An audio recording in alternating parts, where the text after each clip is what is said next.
ព្រះនិមិត្តហើយឥឡូវយើងមកដល់កន្លែងនេះអត់ដឹងតែហៅអីទេប៉ុន្តែដឹងទេសភាពស្អាតបាទហើយខាងនោះជា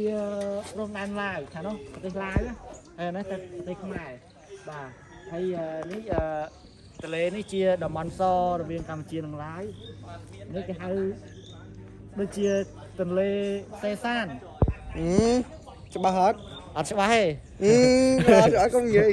កាត់ទេបាទអត់ទេក្រមុំធ្លាក់ក្រែចុះសួស្ដីគេថាធ្លាក់ក្រែណាថាយ៉ាងណាឡាសวัสดีសบายดีដូចថៃដែរហ្នឹងហីដូចថៃសบายអត់ទេខ្ញុំអូសบายดีครับអូនោះសบายดีសบายสวัสดีครับสบายดีเลย สบายดีเลยนะสบายดีไหม